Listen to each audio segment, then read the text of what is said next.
Quantos de vocês podem dizer que participaram nessa manhã de um momento de adoração em espírito e em verdade diante do Senhor?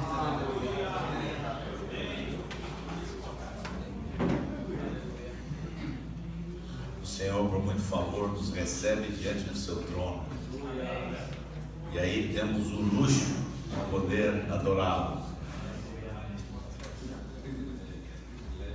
Nos colocamos aos teus pés nessa manhã, Senhor. Temos te adorado nessa manhã. Nós necessitamos também ouvir a tua voz. Te pedimos que tu fales ao nosso coração, segundo a tua boa palavra. Nós te pedimos, Senhor, no nome de Jesus. Amém, Pai. Amém, Senhor.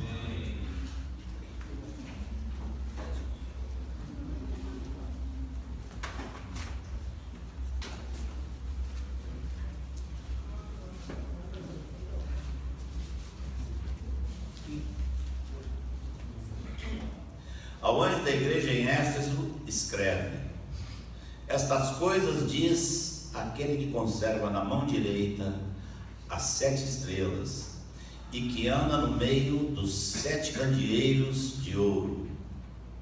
Que são essas estrelas? O versículo 20 do capítulo 1 diz: as 7 estrelas são os anjos das 7 igrejas, e os 7 candeeiros são as 7 igrejas. Aquele que conserva na mão direita as 7 estrelas, que são os anjos, e que anda no meio dos 7 candeeiros de ouro.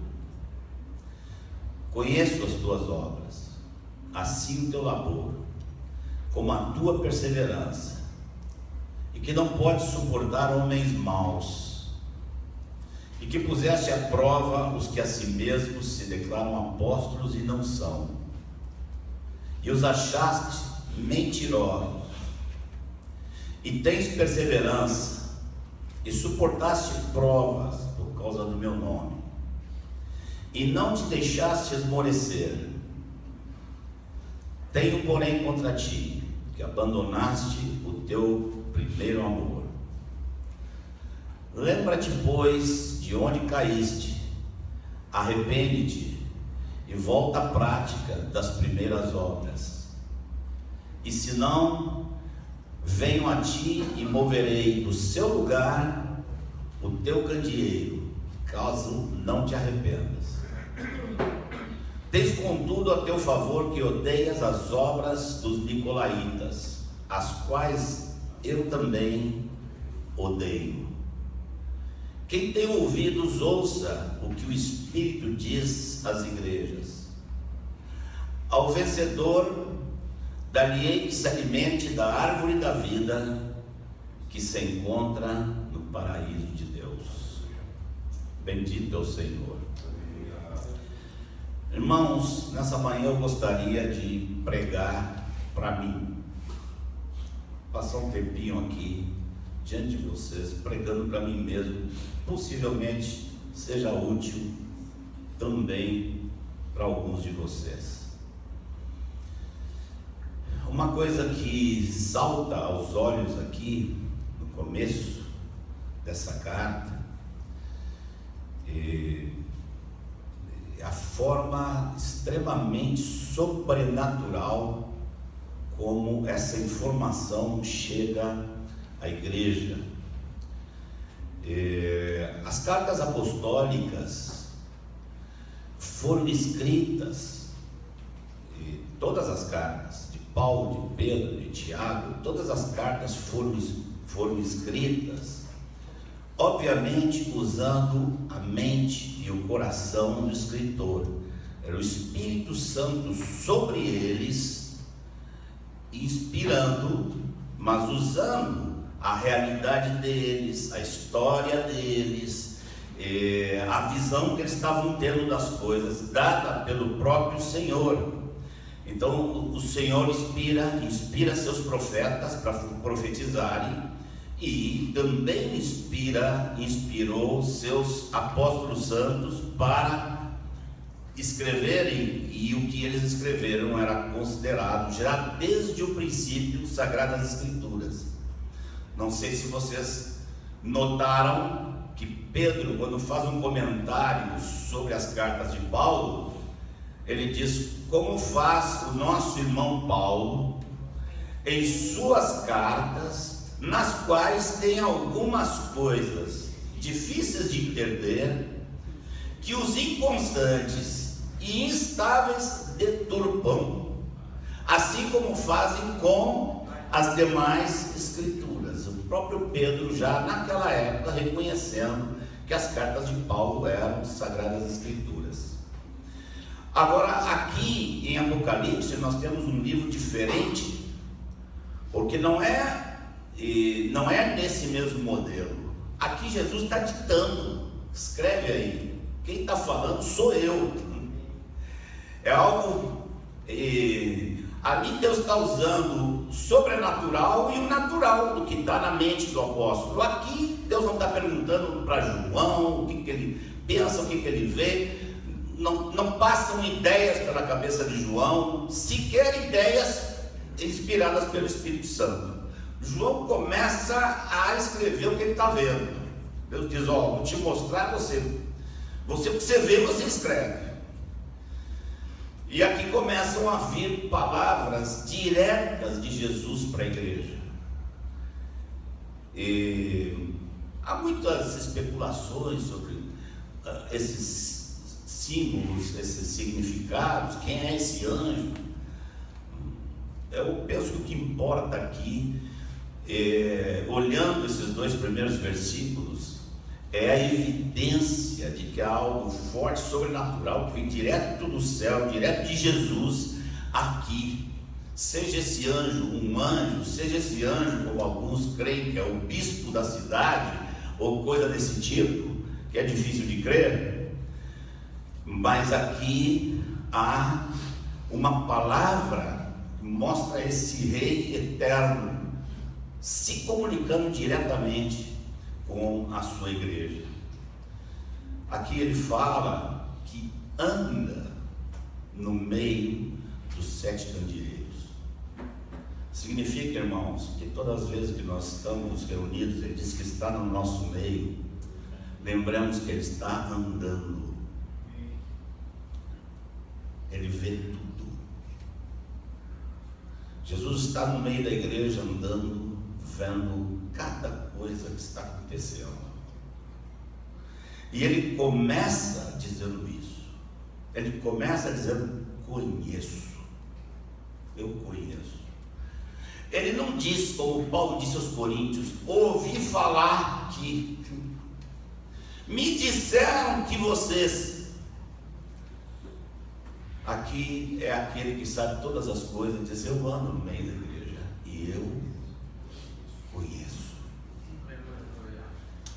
Conhece nossos pensamentos, conhece nossos altos, conhece nossos baixos, conhece nossos profundos pensamentos, conhece nossas intenções, conhece o que fizemos hoje, o que estamos fazendo agora, o que fizemos ontem, conhece cada coração, conhece com que coração cada um de nós estivemos aqui ontem conversando sobre essas coisas.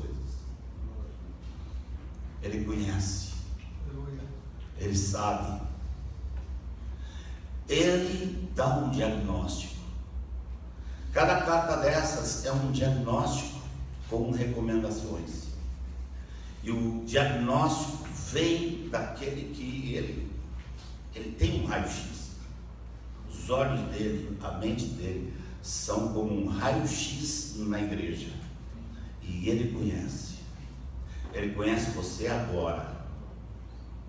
Ele conhece você agora. Conhece a mim agora. Vê lá dentro, bem lá dentro, está nos vendo assim agora.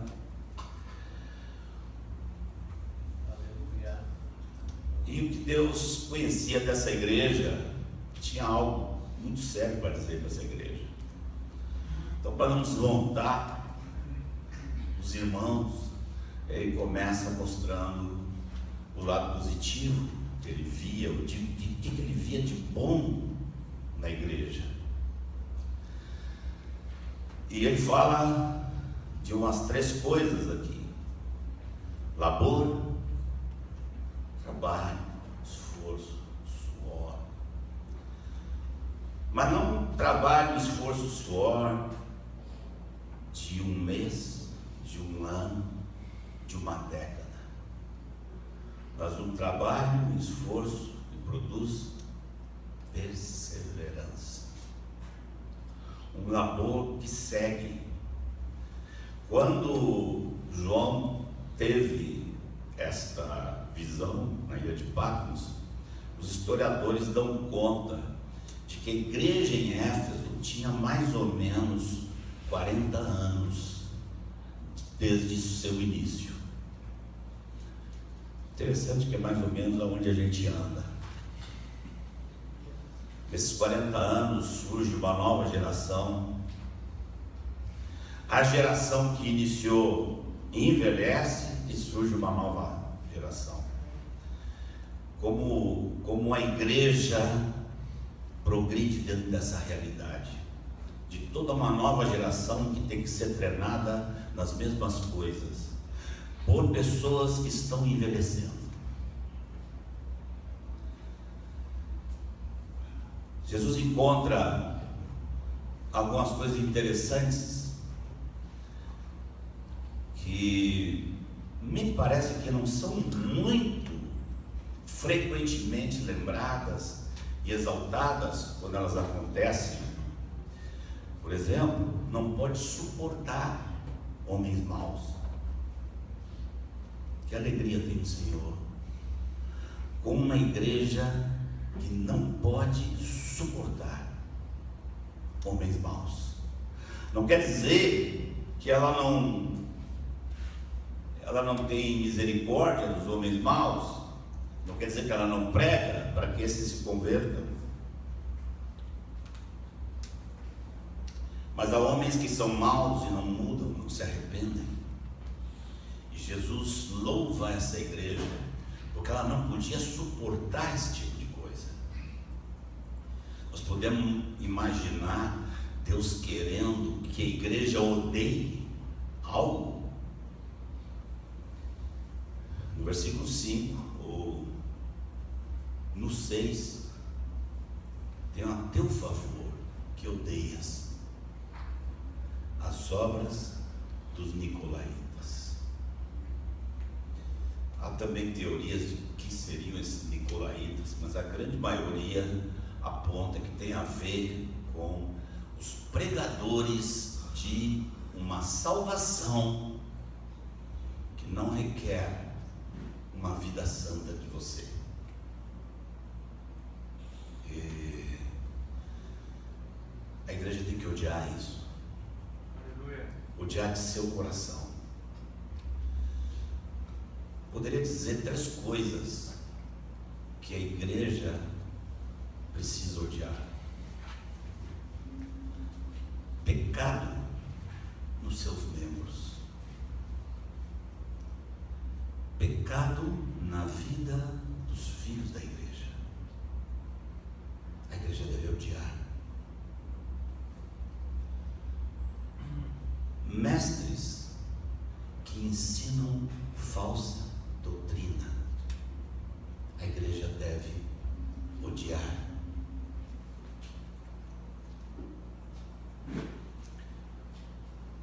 movimentos que pregam salvação barata. A igreja deve odiar, porque Deus odeia essas coisas. Então, quando Deus começa elogiando, encontrando o que é de bom, Deus fala justamente nisso. Não podes suportar homens maus, e que puseste à prova os que a si mesmos se declaram apóstolos e não são, e os achaste mentirosos.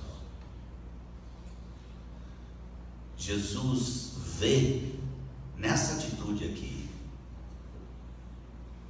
a atitude de uma ovelha que o conhece. ovelha que conhece o seu pastor sabe quando se levanta um mentiroso. Conhece a voz que não é a voz de Deus, que não é a voz do seu pastor.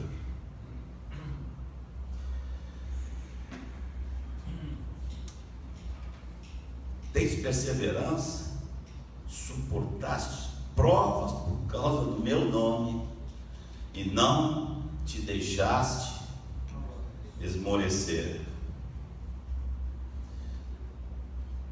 E dizem também historiadores que a cidade de Éfeso era ali onde hoje é o leste da Turquia, que era uma das regiões mais ricas, talvez o porto mais rico daquela época no mundo e ali grego, era esse oeste da Ásia, onde vinha todas as mercadorias que vinham do leste, chegavam ali, entravam em navios e se espalhavam, iam para a Grécia, todo o mar Mediterrâneo ali. Então era uma cidade muito grande, forte culturalmente, acostumada com espetáculos, acostumada com Jogos Olímpicos de todo tipo. Era uma cidade rica, era como se fosse aqui, guardadas as proporções, era o que São Paulo é para o Brasil, Éfeso era para essa região ali, era a região de riqueza. E esses irmãos, muitos deles foram espoliados dos seus bens, muitos deles perderam tudo que tinha por causa do nome do Senhor. E viveram como gente simples no meio de uma cultura arrojada, uma cultura soberba, uma cultura humana considerada de alto nível. E Jesus então afaga esses irmãos, mostrando a eles sua alegria com essas atitudes da igreja. Agora, os irmãos já sabendo que não vão ser rejeitados pelo Senhor, porque o Senhor está falando com uma linguagem muito amorosa, Jesus vem dizer coisa das mais sérias. Versículo 5 diz, versículo 4 diz: tenho porém contra ti que abandonaste o teu primeiro amor. O Espírito Santo quer tomar nossas mentes, amados, e levar um pouco ao nosso passado e ao nosso presente, e ao nosso passado e ao nosso presente, e olharmos para o que Deus fez entre nós e a forma como nos deixávamos usar por Deus e o nosso presente. Abandonaste o teu primeiro amor. E você vai ver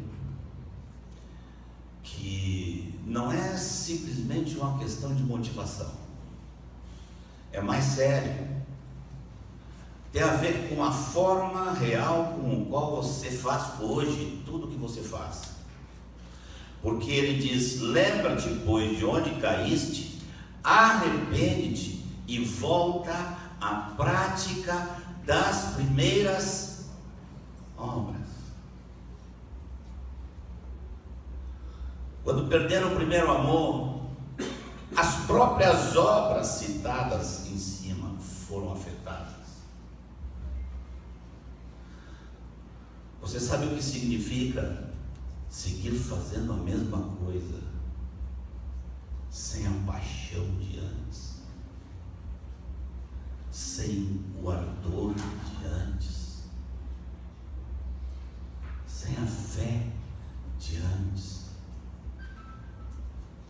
sem um espírito de criança de antes?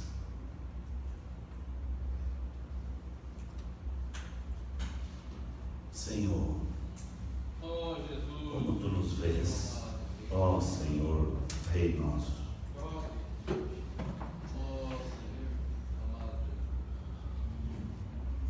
Para a coisa ficar vívida na nossa mente, vamos nos dar o luxo de usar aqui, trocar a expressão primeiro amor por paixão.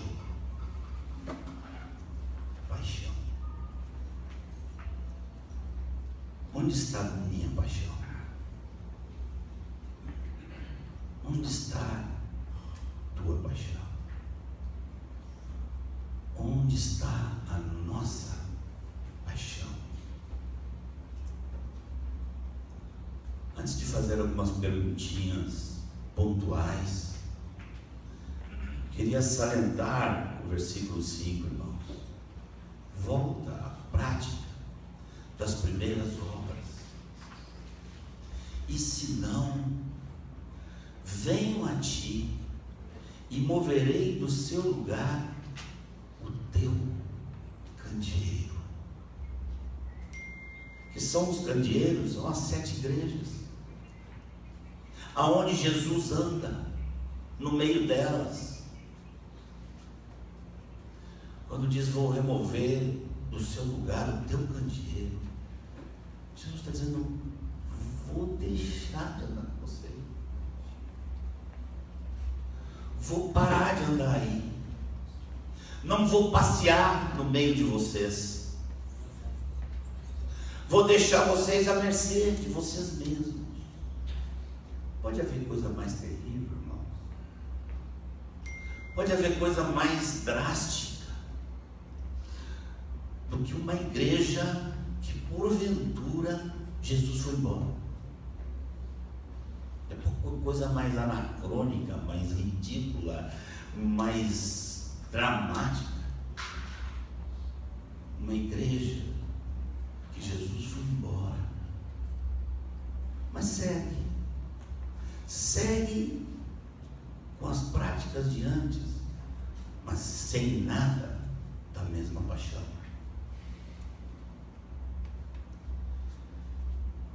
Quantos anos há que o Senhor procura nos advertir com estas palavras aqui de Éfeso?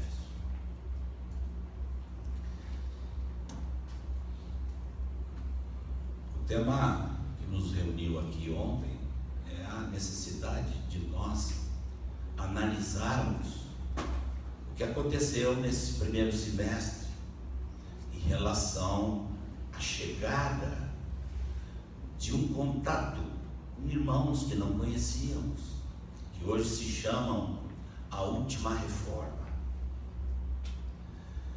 Todos vocês estão a par, todos vocês sabem do que estamos falando.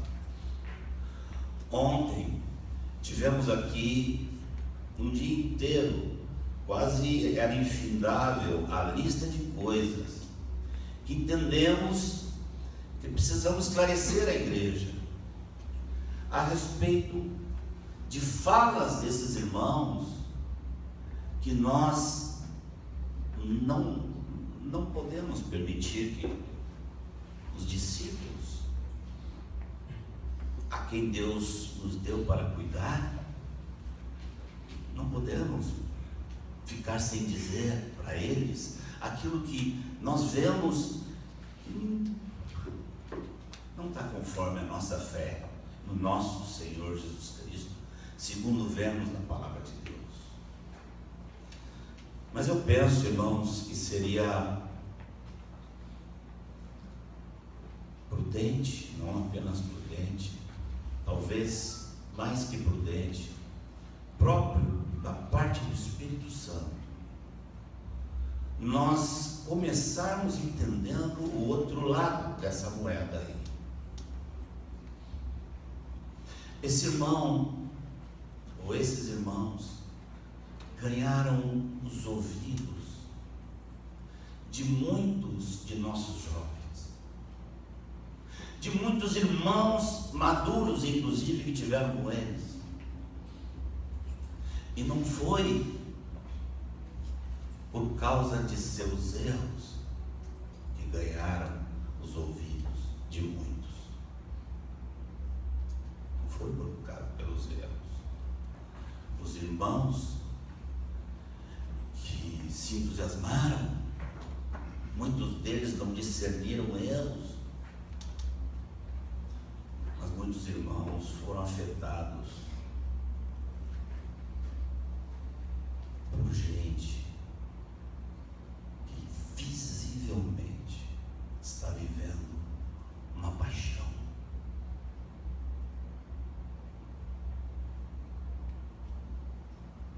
Alguns pensam nunca ter visto essa paixão entre nós.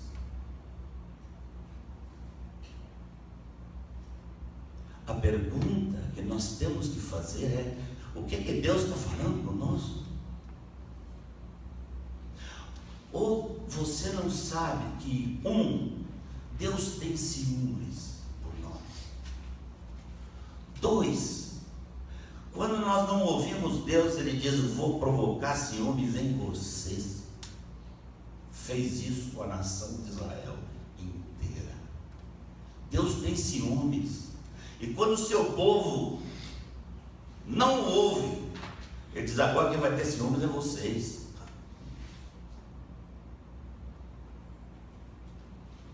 Ciúmes vai fazer bem para Israel. Até agora não fez, mas vai chegar uma hora que vai fazer bem para Israel, e Israel vai se converter. Porque Deus pôs Israel em ciúmes através dos gentios. Então, antes, irmãos, de sermos zelosos para com o erro, antes olhemos o que Deus está querendo fazer nas nossas vidas. Eu pergunto: onde está a paixão?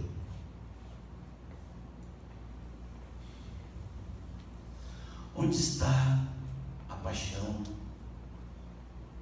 pela visão de um Cristo Jesus humilde e glorioso ao mesmo tempo? Onde está a nossa pregação apaixonada por Jesus em sua riqueza e glória? Perguntemos-nos a respeito de nós, a respeito de cada um que está aqui, a respeito dos líderes que convivem conosco, que tem seu trabalho, seu ministério. Se junte com esses irmãos a orar e a perguntar: onde está a nossa paixão? Com que paixão comunicamos o sacerdócio dos santos? Os líderes entre nós estão apaixonados pela tarefa que Deus lhe deu de cooperar para que todos os irmãos ali naquele grupo desenvolvam o seu sacerdócio.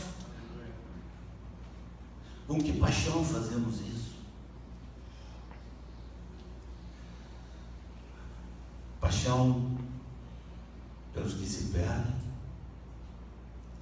a paixão em nosso coração pelos que se perdem.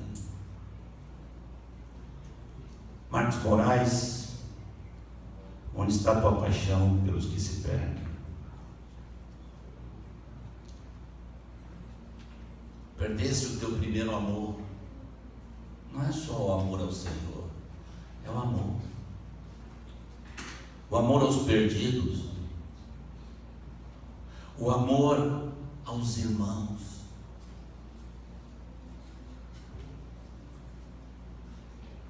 Dizem que João, quando estava à beira da morte, botaram João numa maca e levaram à igreja de Éfeso, para João dar a última mensagem dele para a igreja. Conseguiram botar o João numa posição que ele pudesse falar. E João disse: filhinhos, amai-vos uns aos outros. Aquele que anda no nosso meio, que olha todas as coisas, que conhece todas as coisas, ele conhece o meu coração. Marcos Moraes, você está movido pelo amor a Jesus e amas teus irmãos Muitas vezes, quando falamos de amor aos irmãos, a tendência maior é pensar em suas necessidades materiais. Mas nossos irmãos têm necessidades eternas. O amor ao irmão vai zelar pela necessidade eterna desse meu irmão.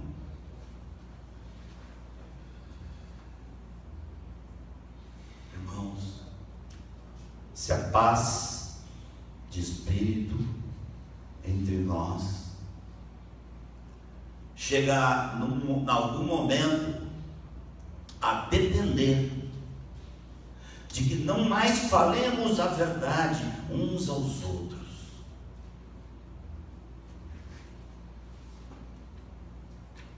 orgulho,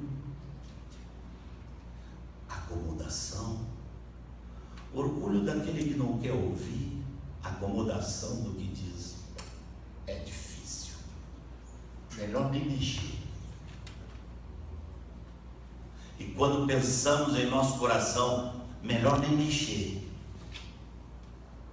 estamos negando o amor ao nosso irmão.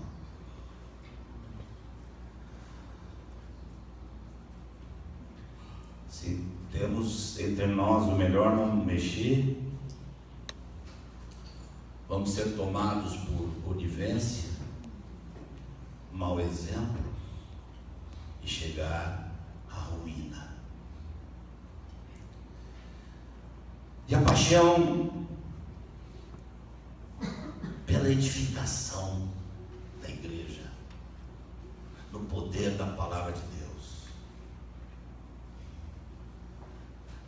Irmãos, a palavra mestre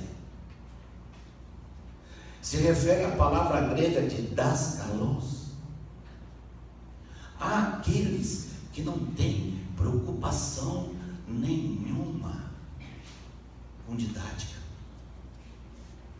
jogam fora a didática, desatam a falar e a falar e a falar. O irmão disse: muito bom, não entendi nada, mas foi muito forte.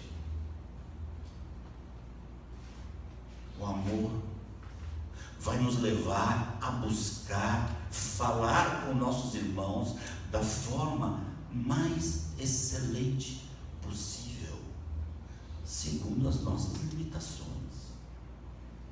Mas o amor me conduz. Meu irmão precisa entender isso. Senhor, qual é a melhor maneira de explicar isso ao meu irmão? Como eu posso ser um mestre com paixão e fiel à tua palavra?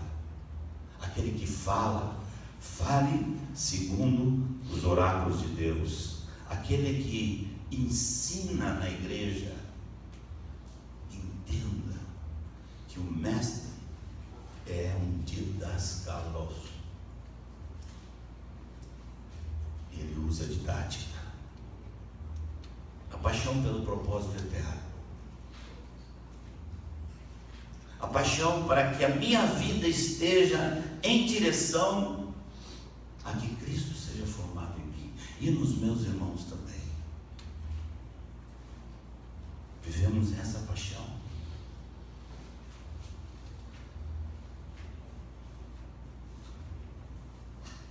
Onde está a paixão por seguir os conselhos apostólicos dados na Escritura e dados por nosso amado irmão Ivan, a quem recebemos como apóstolo? Onde está a paixão para nos dedicarmos aos fiéis? Não temos direito de definir a quem atendemos. Se atendemos como em fila a cada um que surge, um, depois outro, depois outro, depois outro, em um mês já não há mais paixão pela orientação que Deus deu, pelo modelo que Jesus foi. Pastores que não sabem dizer não, irmão, não tem tempo para você. falam em ser como Jesus, mas nós não podemos ser como Jesus. Quando Jesus disse: eu não vou tirar do pão dos filhos para dar para os cachorros, né? Quando Jesus disse: eu não vim para você, eu vim para as ovelhas perdidas de Israel. Jesus era orientado pelo Pai, tinha paixão por essa orientação. O que da nossa parte ouvistes, irmãos, isto mesmo, transmite a homens fiéis e idôneos, para que esses instruam a outros.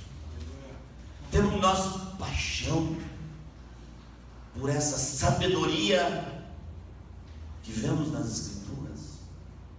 Seguimos com paixão essas recomendações?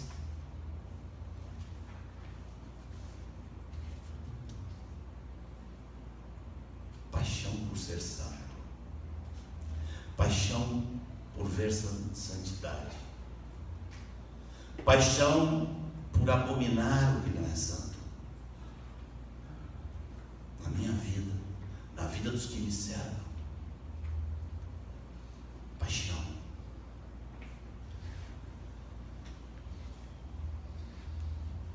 Se temos algo a dizer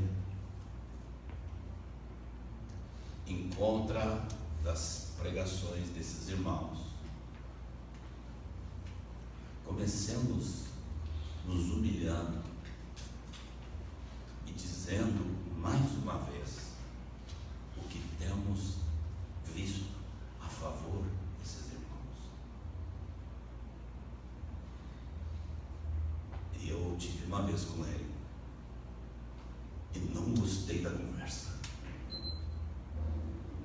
mas eu não sou cego para deixar de ver paixão.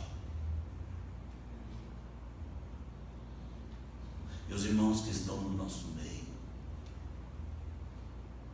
também não tem nada de sério. Os irmãos sabem diferenciar rotina de paixão.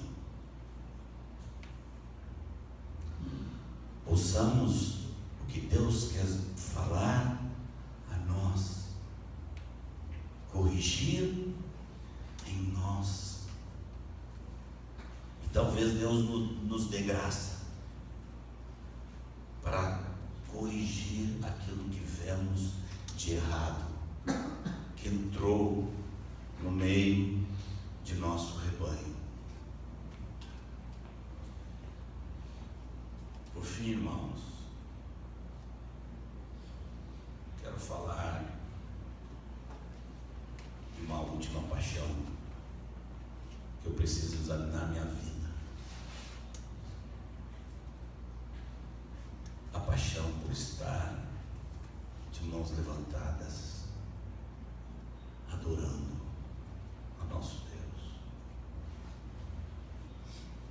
Com teu sangue compraste para Deus os que procedem de muitos povos, tribos, línguas e nações.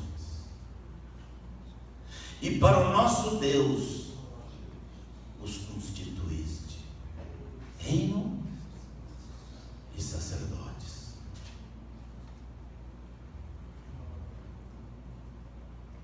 Que o Senhor recupere entre nós de forma grandiosa. Eu não digo que não há, porque eu tenho visto que há,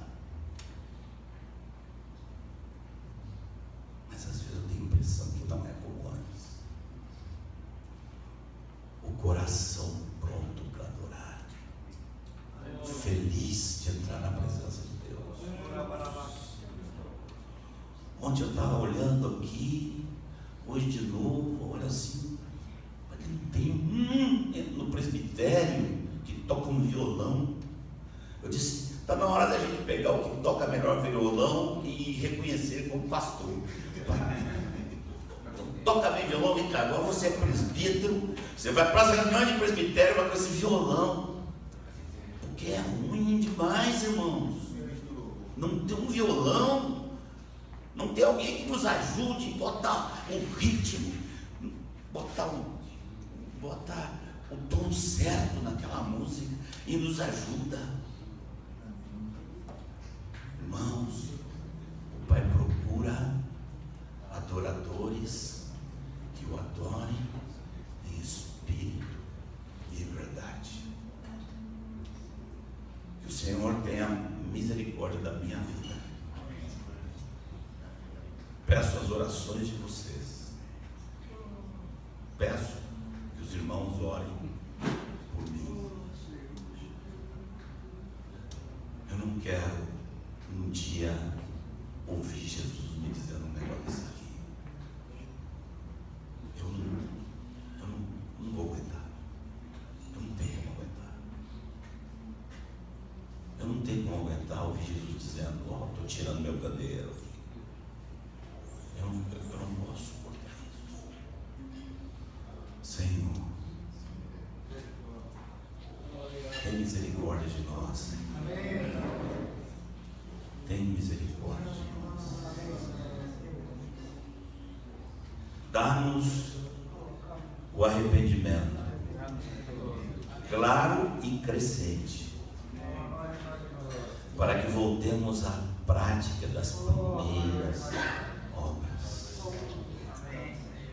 até que todo o povo que tu colocaste ao nosso redor esteja inflamado com os teus interesses,